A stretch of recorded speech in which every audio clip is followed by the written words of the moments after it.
quick video for American Powertrain. I got this X-Factor Crossmember and it ended up being not wide enough because once I get that in place to bolt in, I'm left with only this amount here. And it seems a little narrow to me, while this end is pretty good. That's plenty far over. So I'm gonna get a wider crossmember, and then I can always trim it down, but it'll have the same brackets here and here. But that way I can cut in section where I need to, and it might clip off maybe 2 inches over here, maybe 4 over here. So that's what we're gonna do. Here's the two cross members that we have. This new one is 39 inches, while the old one was a little over 28. So the only thing I need to come up with is how to raise this pad, because my transmission's sitting up a little higher than where this wants to mount. And I do want to have these brackets mounted down up against the frame,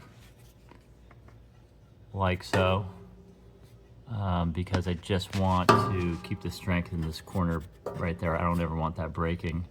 And I also want to keep this exhaust up as high as I can and have crossmember clearance. So I don't really want to just mount this tab halfway up the frame rail. Okay, I've got this new crossmember mocked up now.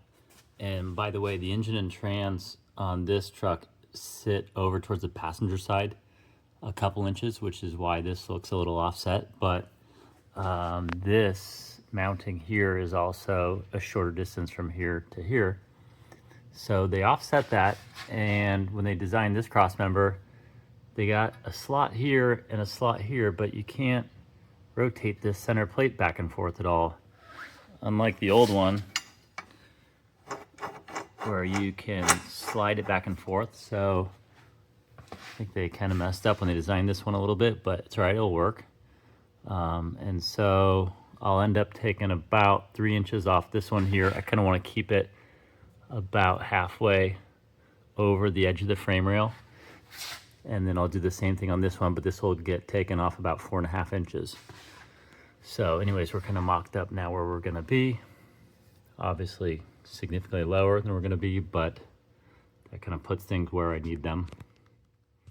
And then I'll probably end up putting this center plate up higher, mounted up here, so that I can close up this gap even more once that's up there, because I need to increase the height a little bit more towards the floor for the right drivetrain angle.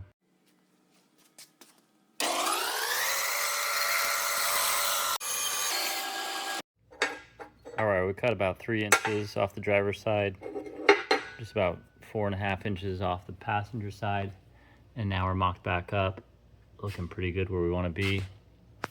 I'll contour this edge a little bit to make it look a little more professional, contour that one, and now I just need to come up with some way to shorten this distance here, probably by raising this plate, like I said, and then maybe a spacer or two, maybe above the mount, just to be able to get some adjustability with our drivetrain angles. But this is looking a lot better. All right, we got the crossmember all wrapped up. I ended up mounting these up to the frame rail, down against the bottom of the frame rail for a little bit more support. This extends over halfway over the bottom of the frame rail, and that's been cut and trimmed. Same thing over here. Drilled these bolt holes, raised up this little platform that the transmission mount will sit on. I raised that about 1 1/8 inches, and then ended up putting 2 little aluminum spacers in there just to get some adjustability. And so anyways, hopefully this helps a few people out. And this is 69 F100 with the TKX installed. Good to go.